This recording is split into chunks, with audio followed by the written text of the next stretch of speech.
আল্লাহ বলে, বান্দা শোনো আমি রমজানকে কেমনে সাজাইলাম। 1, পুরা মাস রোজা।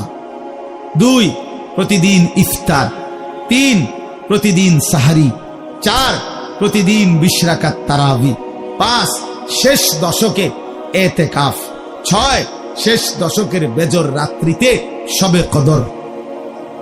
এরপরে 7, একটা নফল একটা ফরজের সমান। 8, একটা ফরজ 70টা ফরজের সমান। 9, প্রথম দশক রহমত। 10, মাঝখানের দশক মাগফিরাত। 11, শেষ দশক জাহান্নাম থেকে মুক্তি। আল্লাহ বলেন, জান্নাতের দরজা খুলে দিলাম, জাহান্নামের দরজা বন্ধ করে দিলাম, সমস্ত শয়তানগুলোকে শেকলে বন্দী করে দিলাম, চারিদিক দিয়া গোলাইয়া সব গুছাইয়া বান্দা রাস্তা কেবল একটাই খোলা, দরজা কেবল একটাই খোলা। পুরা রমজান রাতে আসো, দিনে আসো, দুপুরে আসো, শুধু আমার গোলামি করবা, গুনাহ ছেড়ে দিবা, আর একটা দরজা দিয়েই সবাই ঢুকবা, শুধুই জান্নাত, শুধুই জান্নাত, শুধুই জান্নাত, শুধুই জান্নাত। কারণ দরজা তো খোলা একটাই, জান্নাতের দরজা, জাহান্নামের দরজা বন্ধ। এই মাসে আমি কোনো দিকে দেব না, শুধু জান্নাত দেব, শুধু জান্নাত, শুধু জান্নাত। এজন্য বাপ মহান আল্লাহ পাক রব্বুল আলামিন বলছেন, রমজান আমি কোরআন নাজিলের মাস। আমার শায়েখ বলে, আল্লামা মুফতি মুশতাকুন নবী সাহেব বড় সুন্দর বলছে হুজুরে, যে শুনেন আল্লাহ তাআলা রমজানকে বলছেন কোরআন নাজিলের মাস, এজন্য দামি বানাই দিছেন রমজান। একটা বার চিন্তা করে দেখেন, প্রত্যেক রমজানে কোরআন নাজিল হয় না, রমজান নির্দিষ্ট একটি রমজানে না কোরআন নাজিল হয়েছে, কথা বুঝছেন না? কিন্তু ওই এক মাসে কোরআন নাজিল হয়েছে দেখা আল্লাহর এই জমিনে যতবার এই মাস ঘুরে ঘুরে আসতেছে 1450 বছর ধরে, প্রত্যেকবারই এই মাস দামি হয়ে যাচ্ছে। একটি রাতে শবে কদর কোরআন নাজিল হয়েছে, ফলে যতবার এই রাতটা ঘুরে ঘুরে আসে প্রত্যেক বছরই এই রাত দামি হয়ে যাচ্ছে। অতএব কোরআনুল কারীম এক রাত্রিতে নাজিল হয়েছে, এজন্য প্রত্যেকবারই ওই রাত্রি দামি। একটি মাসে নাজিল হয়েছে, এজন্য প্রত্যেক বছর ওই মাসটা দামি। এজন্য যে ইমানদার কোরআনকে বুকে আগলায় নিছে, কোরআনকে নিজের জীবনে গ্রহণ করে নিছে, রমজানকে আপন করে নিছে, খোদার কসম রব্বে কারীম তাকেও সারা বছর সারা জিন্দেগি দামি বানায় দিছে, দামি বানায়। এজন্য রমজান মাসের নাম কি? রমজান। রমজান উচ্চারণ করেছেন যিনি এই মাসের নাম, তিনি রহমান, আর তিনি নাজিল করেছেন কোরআন। এটা গ্রহণ করেছে যে সে হলো মুসলমান। মাসের নাম রমজান, নাজিল করলেন কোরআন, গ্রহণ করলো মুসলমান। ফামান শাহিদা মিনকুমুশ শাহরা ফালিয়াসুমহু। আল্লাহ বলছেন, হুদাল লিন-নাসি ওয়া বাইয়িনাতিন মিনাল হুদা ওয়াল ফুরকান। আল্লাহ বলছে, বান্দা আমি এমন কোরআন নাজিল করেছি যে কোরআন গোটা বিশ্ব মানবতার হেদায়েত, এবং সব কথা স্পষ্ট, বাইয়িনাত, কোন কথা, কোন শব্দ, কোন বাক্য, কোন ব্যাখ্যা বিশ্লেষণ অস্পষ্ট, অগোছালো, অপূর্ণাঙ্গ কোরআনে নাই, সব স্পষ্ট, রাত দিন 24 ঘন্টা। ওয়াল ফুরকান, এবং কোরআনই হচ্ছে, এই শেষ কথাটা মনোযোগ দিয়ে শুনো ভাইয়া, আল্লাহ তাআলা বলছে কোরআন হচ্ছে ফুরকান, সত্য মিথ্যা, ন্যায় অন্যায়, উচিত অনুচিত, হালাল হারাম, জায়েজ না জায়েজ, করণীয় বর্জনীয়র মধ্যে পার্থক্যকারী আল্লাহর কোরআন।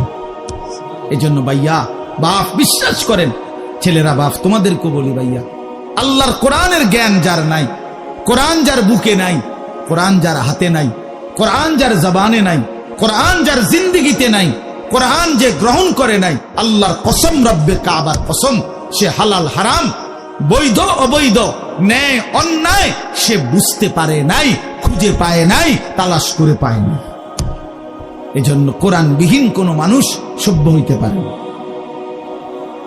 কোরআনবিহীন কোনো মানুষ বাংলা বই ন্যায় অন্যায় শিখায় না, অঙ্ক বই ন্যায় অন্যায় শিখায় না, ইংরেজি বই ন্যায় অন্যায় শিখায় না, পদার্থবিজ্ঞান জীববিজ্ঞান ন্যায় অন্যায় শিখায় না, রসায়ন বিজ্ঞান ন্যায় অন্যায় শিখায় না, উচ্চতর গণিত ন্যায় অন্যায় শিখায় না, ডাক্তারি বই ন্যায় অন্যায় শিখায় না, আইনের বই ন্যায় অন্যায় শিখায় না, শুধু আল্লাহর কোরআন ন্যায় এবং অন্যায়, হালাল এবং হারাম, উচিত এবং অনুচিত, বৈধ এবং অবৈধ এটা শিখায়। অতএব কোরআন বঞ্চিত তো সে হালাল হারাম থেকেই বঞ্চিত।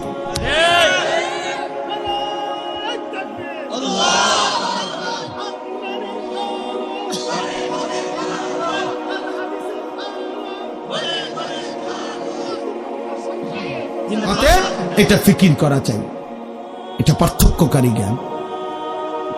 এজন্য আপনাদের সবার কাছে অনুরোধ, নিজের ছেলেকে নিজের মেয়েকে আল্লাহর কোরআন থেকে বঞ্চিত করবেন না। বাচ্চাটাকে দিন শিখান, আল্লাহর কোরআন শিখান। জীবনের সবচেয়ে বড় সম্পদ দিয়ে গেলেন।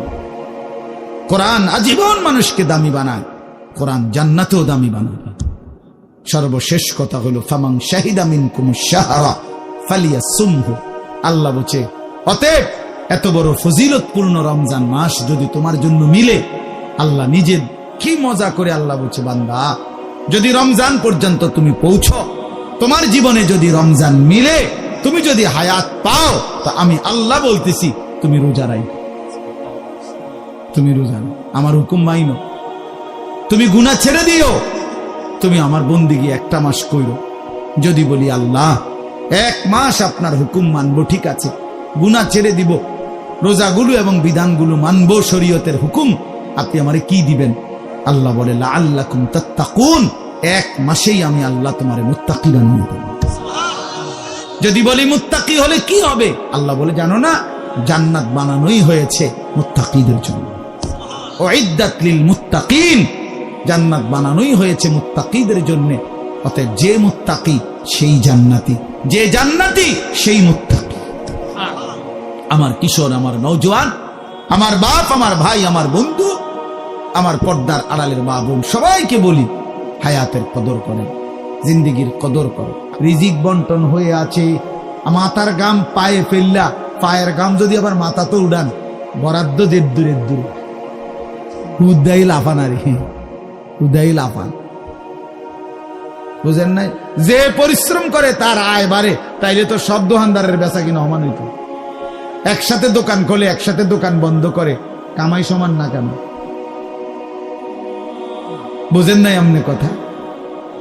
একই স্ট্যান্ডে সবার 30টা সিএনজি, এখান থেকেই গেছে, এখান থেকেই আপনার এই সিরিকাইল থেকেই কোম্পানিগঞ্জ, কোম্পানিগঞ্জ থেকেই সিরিকাইল, কই সবার ইনকাম বাড়াবো কেন? কেন? শুধু পরিশ্রম করিলেই অর্থ আসে? না না না, আসমানের ফয়সালাতে অর্থ আসে, রবের ফয়সালা।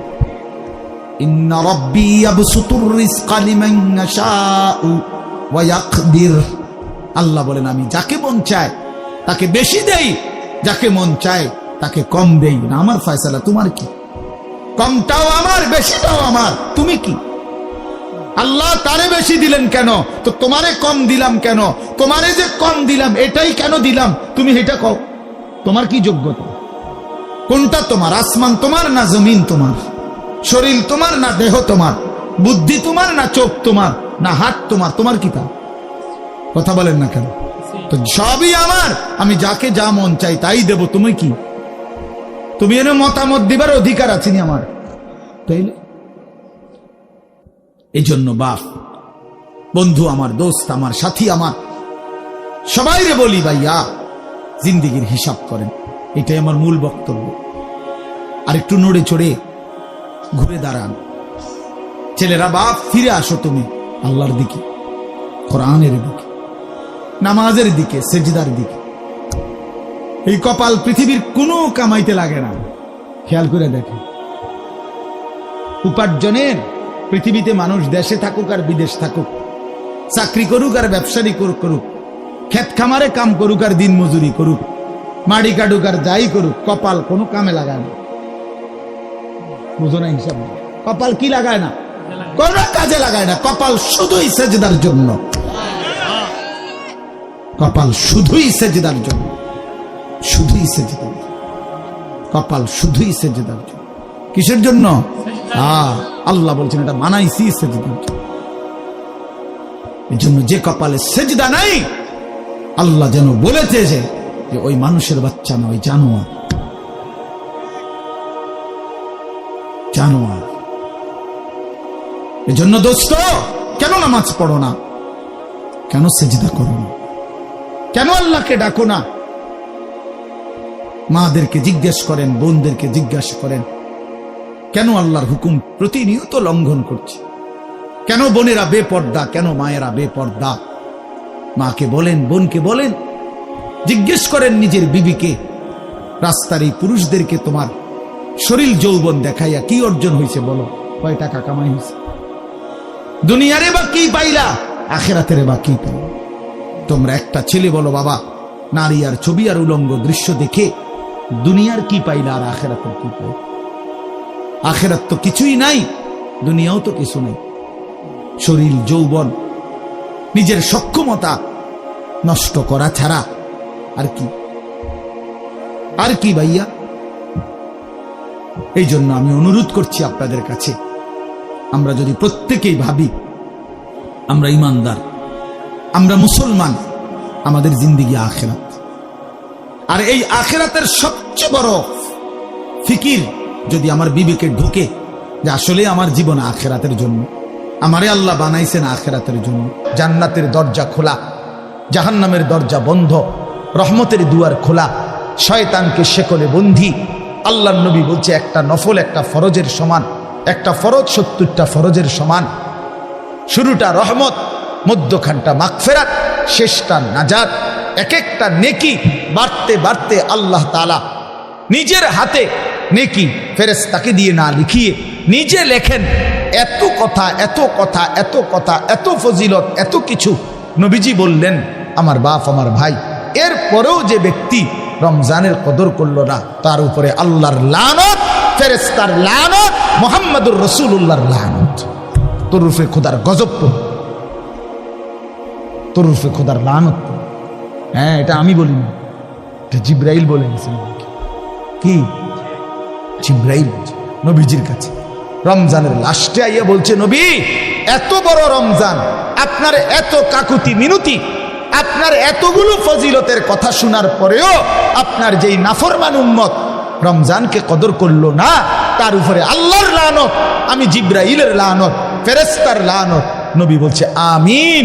হ্যাঁ জিবরাইল, আমি তো বদদুয়া দিতে চাচ্ছিলাম না, আমি অভিশাপ দিতে চাচ্ছিলাম না, কিন্তু আজকে আমি রাসূল আর সহ্য করতে পারলাম না এমন নাফরমান উম্মতের উপরে আমি মুহাম্মদেরও লানত। আমিন, আমিও মেনে নিলাম। যা যা বেঈমান, যা তুই মোবাইলে তুই, যা তুই নারী নিয়ে থাক, তুই সুদের আড্ডা, ঘুষের আড্ডা, যা তুই বিড়ির আড্ডাতে থাক, যা, ঠিক আছে, তুই জীবন এভাবেই শেষ কর, যা না ফেলবি, ঠিক আছে, দুনিয়াই তো ভোগ করবি না তো 60 বছর 70 বছর। এরপরে আবু জেহেল দুনিয়াতে মাটির উপরে মাতবরি করছে কতদিন, মাটির নিচে পড়ে আছে আজ কতদিন? এই মিয়া বলেন না কেন? ফেরাউন মাটির উপরে ছিল কতদিন, আজ মাটির নিচে কতদিন? নমরুদ মাটির উপরে ছিল কতদিন, মাটির নিচে কতদিন? মাহে রমজানের যখন চাঁদ উঠে, আল্লাহ নবী সাল্লাল্লাহু আলাইহি ওয়াসাল্লাম বলেন, ফেরেশতা ডেকে ডেকে বলে, ইয়া বাগিয়াল খাইরে আকবিল, হে নেক কাজের আগ্রহীরা এগিয়ে আসো, ওয়া ইয়া বাগিয়াশ শাররি আকসির, হে মন্দ গুনাহের কাজের আগ্রহীরা এবার তো থামো, এটা রমজান। মদখোর এবার থামো, নেশাখোর এবার থামো, জুয়ারি এবার থামো, সুদখোর থামো না এবার। বেপর্দা মা, এই মা অটোতে উঠো না, সিএনজিতে উঠো না, ওই বাজারে যাইও না মা, এটা রমজান। জুতা, শাড়ি, প্যান্ট, গহনা, অলংকার অন্য মাসে কিনো, এ মাসে যাইও না, এটা রমজান, এটা রমজান। থামো তো যুবক ভাই, মোবাইল টিপ পড়ো। আহ, ওই দেখেন পিছনে অনেক ছেলে কথা বলে, হায় অপদার্থ জিন্দেগি। কে বলবে, কাকে বলবে, কাকে ফিরাবে, কে ফিরাবে? একজনে কি আর সম্ভব? বাবাদের কোনো হাল ছেড়ে দিছে, মারা হাল ছেড়ে দিছে, অভিভাবকরা হাল ছেড়ে দিছে, সন্তানের পতন দেখতেছে, অধপতন, চুল, চেহারা, আপন ঘরে ঘুমায়া, মা বাপ জীবিত, কোনোদিন এক ওয়াক্ত নামাজ পড়ে না, ফজরের নামাজ পড়ে না, সারা রাত মোবাইলে উলঙ্গ ছবি দেখে ব্যর্থ মা বাপ তাকায়া তাকায়া নিজ সন্তানের এই ধস দেখতেছে। আফসোসের ব্যাপার, আফসোসের। আপন স্বামী নিজের ব্যর্থতার কারণে নিজের স্ত্রীর বেপরদিকে দেখতেছে, কিছুই করতে পারতেছে না, মনে হয় যেন সে ব্যর্থ কাপুরুষ। বউটা ডেলি বেডি বাজারে যায়, মার্কেটে যায়, রঙ্গরসে হাসে, কথা কয়, টাইট কাপড় পরা, বোরখা নামের একটা টাইট জামা পরে রাখছে, লাল নীল হলুদ কমলা বেগুনি। স্বামী বেচারা অপদার্থের মতো, অসহায়ের মতো তাকায় আছে।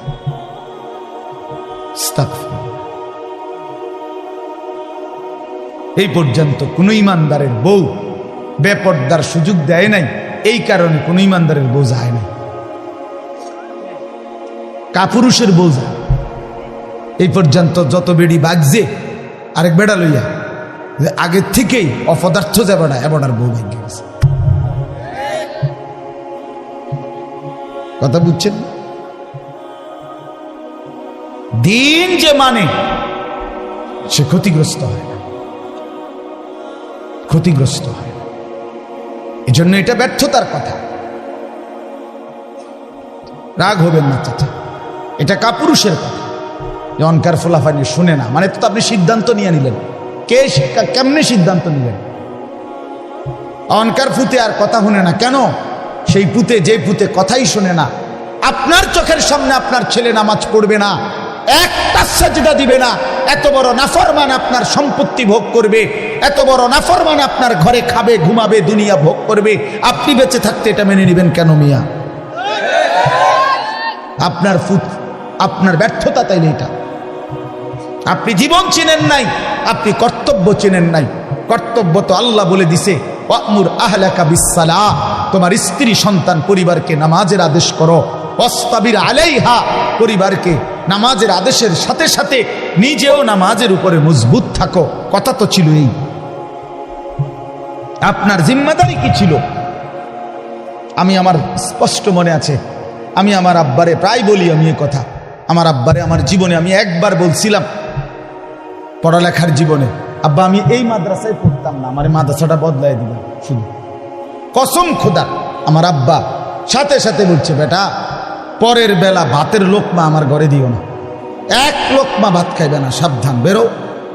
আমি যেখানে পড়তে দিছি এখানেই পড়তে হবে, নয়তো তোমার মতো করে কামাই করিয়া ফরো, নইলে ঘাস কাটো, যাও। আমি কানতে কানতে চলে গেছি মাদ্রাসায়। বুঝছি এই বাপ শক্ত বাপ, এই বাপ আসলে ভাত খাইতে দেব না। বাবার সেই কঠোর শাসন, আমার বিশ্বাস আল্লাহ তাআলা আপনাদের সামনে বসবার তৌফিক দিয়েছে।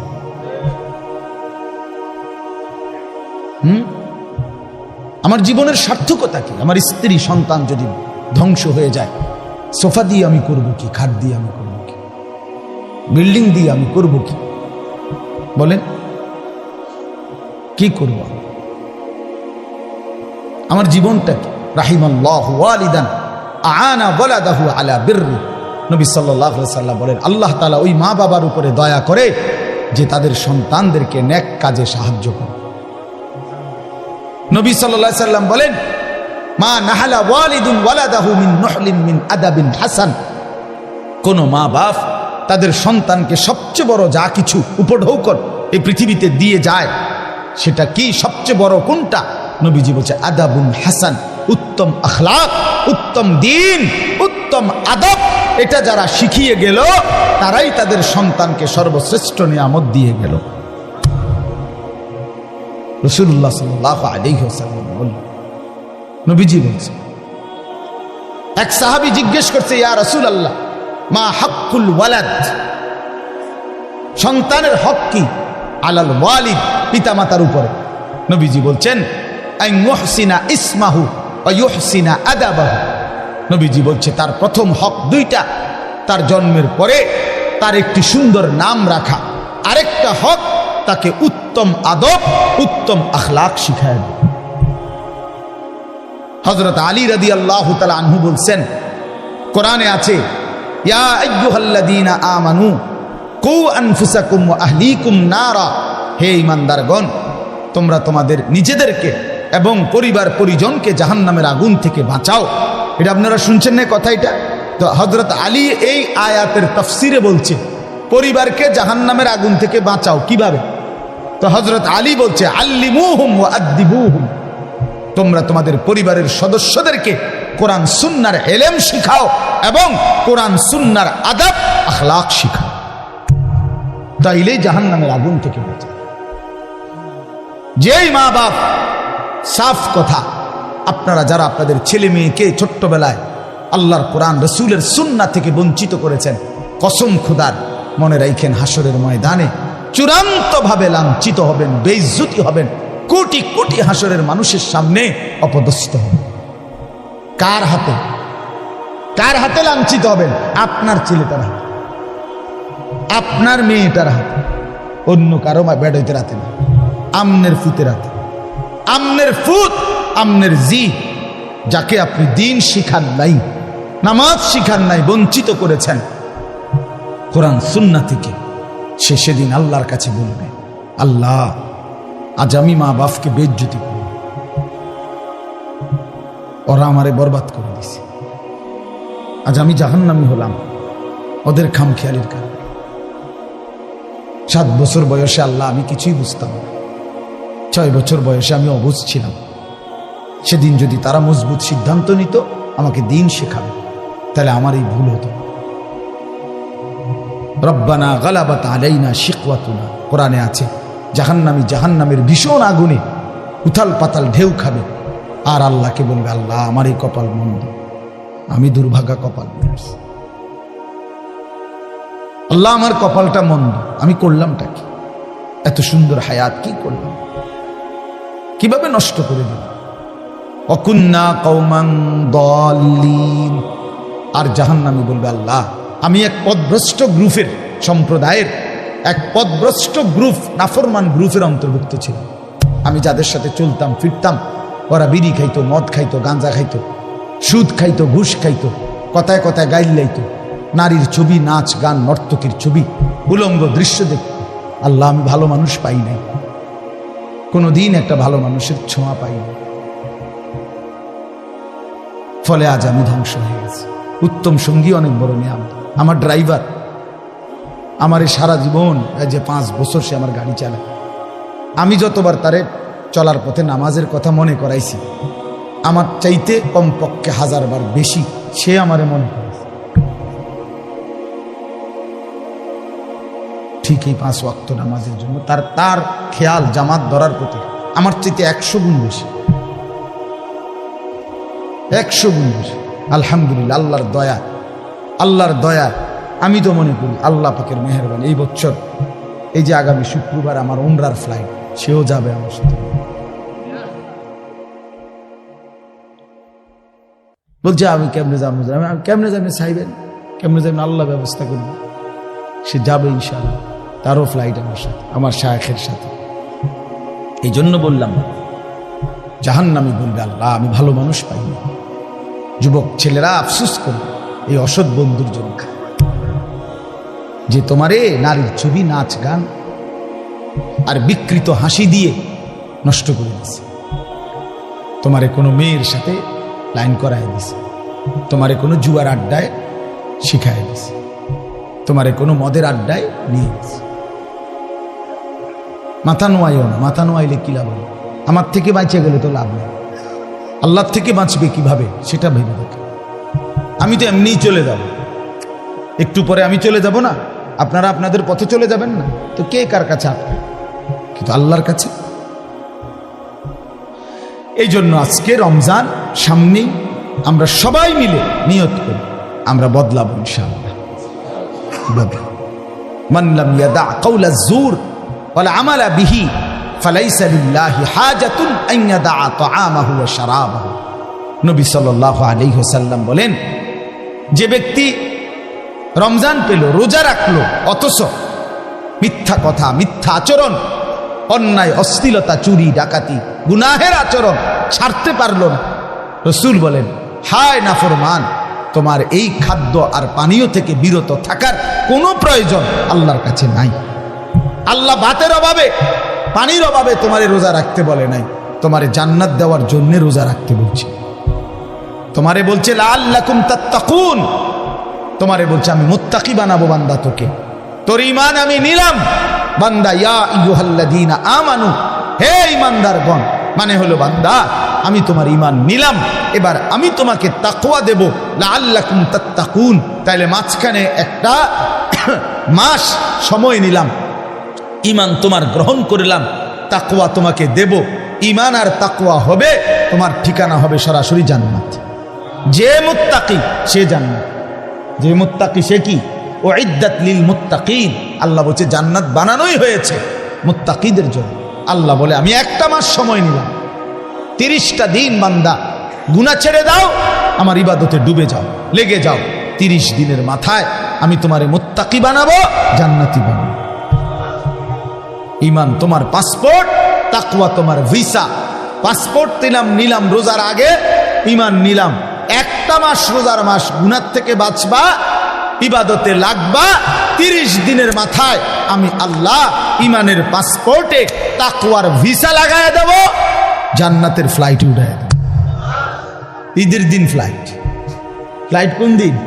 ঈদের দিন ফ্লাইট। ঈদের দিন ফ্লাইট, 1 মাসে ফ্লাইট।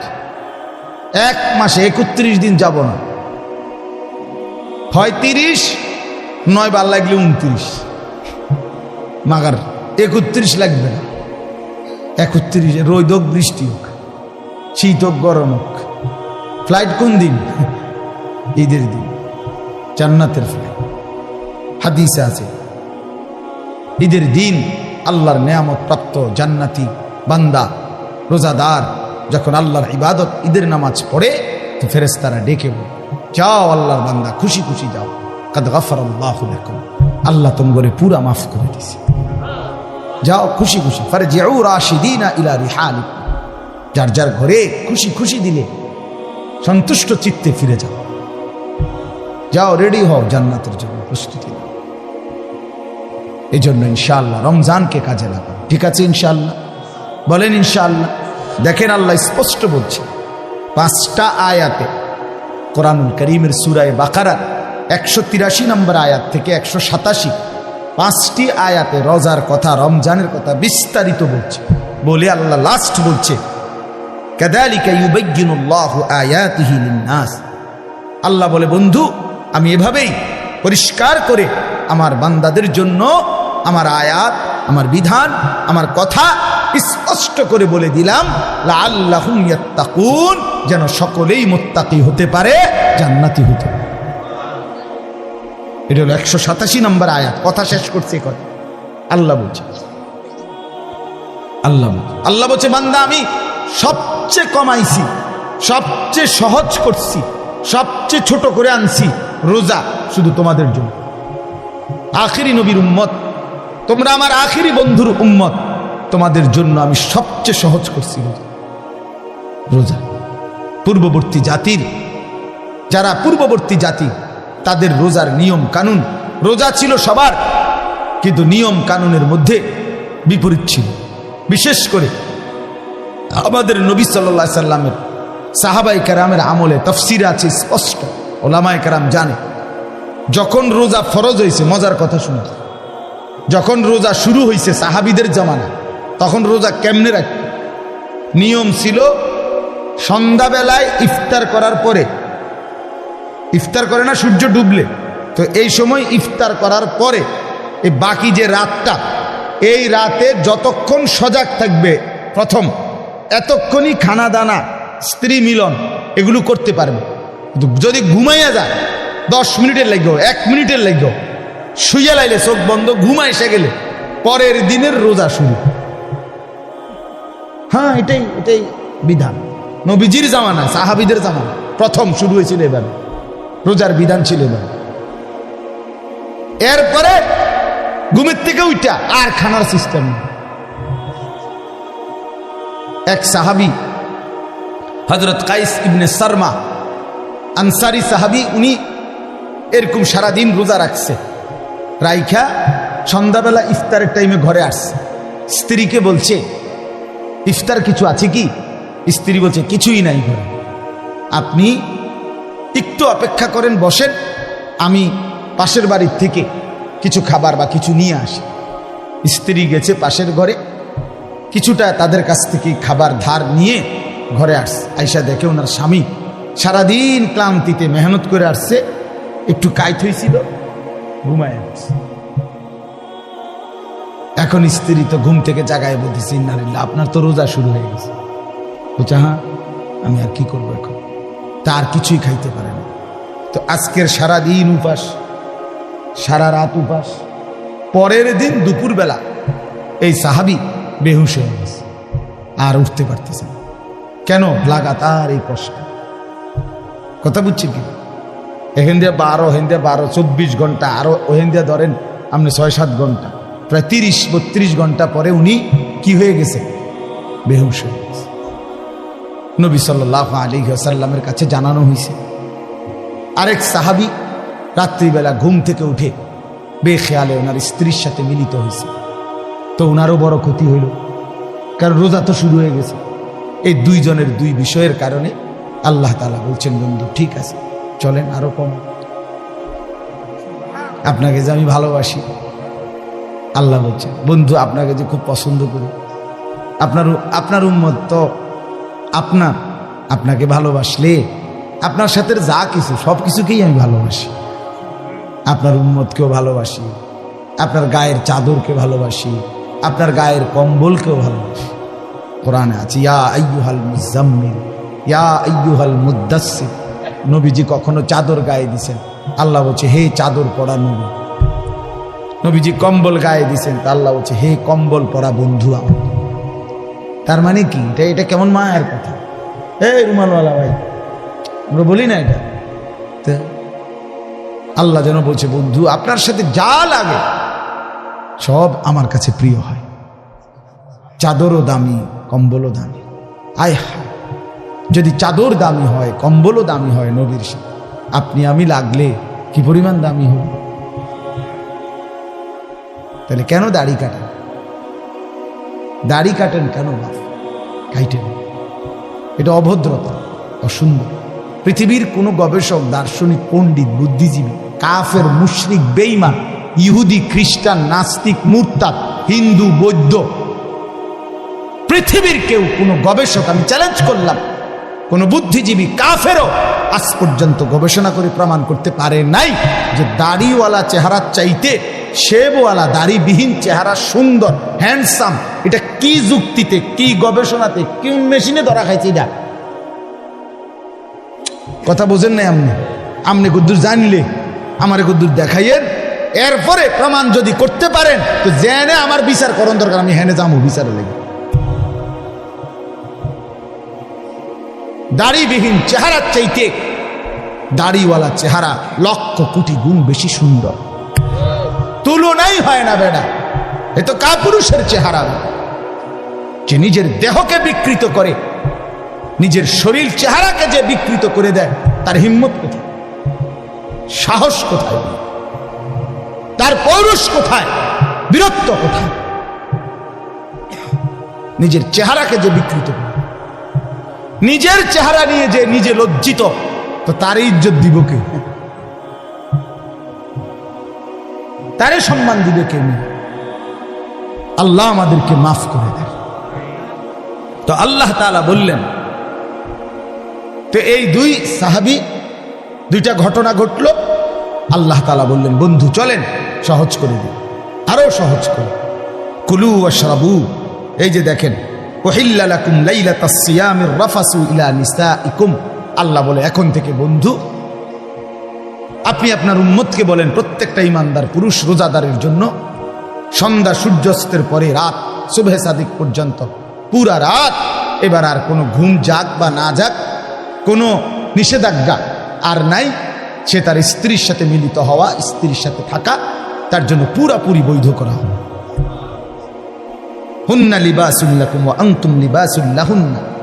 স্ত্রী তো স্বামীর পোশাক, স্বামী তো স্ত্রীর পোশাক।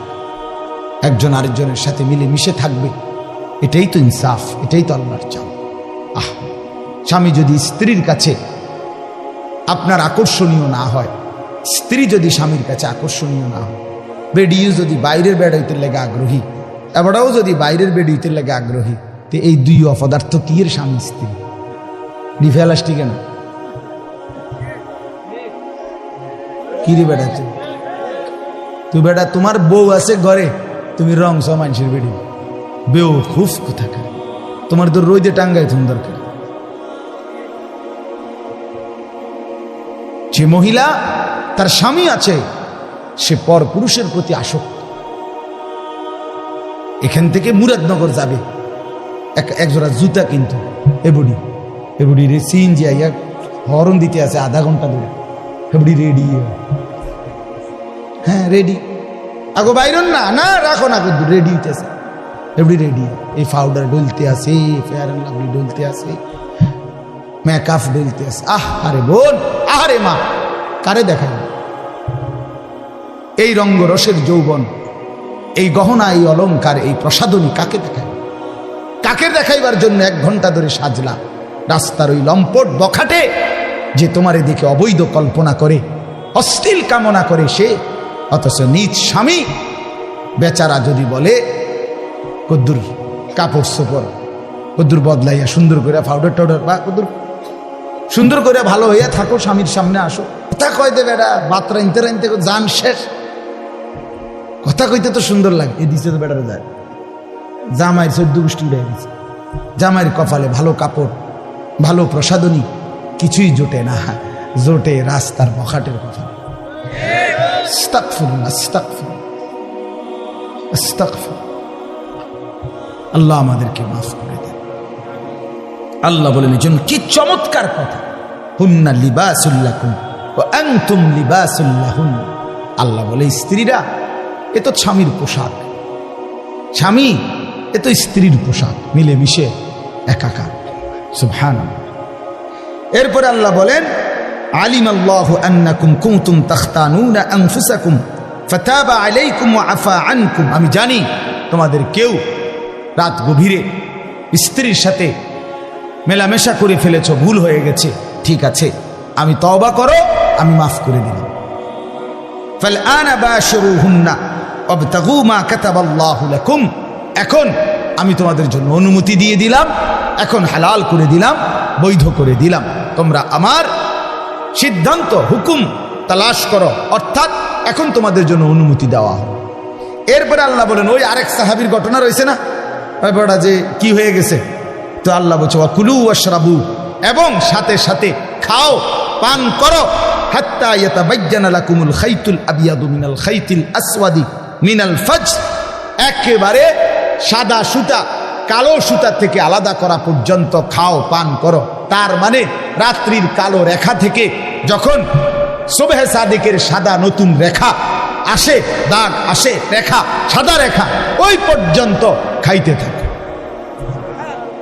সুম্মা আতিম্মুস সিয়ামা ইলাল লাইল, এবং এরপরে সন্ধ্যা পর্যন্ত, সূর্য অস্ত পর্যন্ত, ওই সুবহে সাদিক থেকে সন্ধ্যা পর্যন্ত রোজাটা পূর্ণ করো।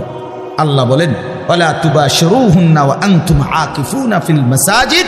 আর শোনো, তবে যদি রমজানের শেষ দশকে ইতিকাফ করো আল্লাহর ঘরে, তাইলে আর স্ত্রীর সাথে যে কোনো রকমের রাতে দিনে কোনো রকমের মেলামেশা আর নিষিদ্ধ করে দেওয়া হবে।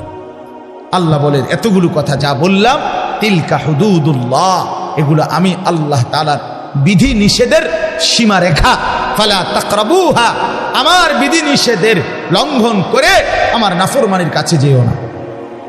কাযালিকা ইউবায়্যিনুল্লাহু আয়াতিহি, আল্লাহ বলেন এভাবে আমি পরিষ্কার করে তোমাদের কাছে সব বলে দিলাম, লাআল্লাহুম ইয়াত্তাকুন, যেন বাস্তবিক অর্থে মুত্তাকি হতে পারো, জান্নাতি হতে পারো। এজন্য বাপ আমাদের জন্য আল্লাহ তাআলা সবচেয়ে সহজ করে দিয়েছেন রমজান, অনেক কমাই আনছেন। কোরআনে আছে ইউরিদুল্লাহু বিকুমুল ইউসরা ওয়ালা ইউরিদু বিকুমুল উসরা। আল্লাহ বলেন আমি তোমাদেরকে সহজ করতে চাই, কঠিন করতে চাই না। অতএব আমাদের জন্য আল্লাহই সহজ করেছেন, সহজ করেছেন আমাদের জন্য সুবহে সাদিক থেকে সূর্যাস্ত পর্যন্ত খাদ্য পানীয় স্ত্রী মিলন থেকে বিরত থাকতে বলছেন, আর সারা বছরের মতো চলমান গুনাহ বাঁচতে বলছেন।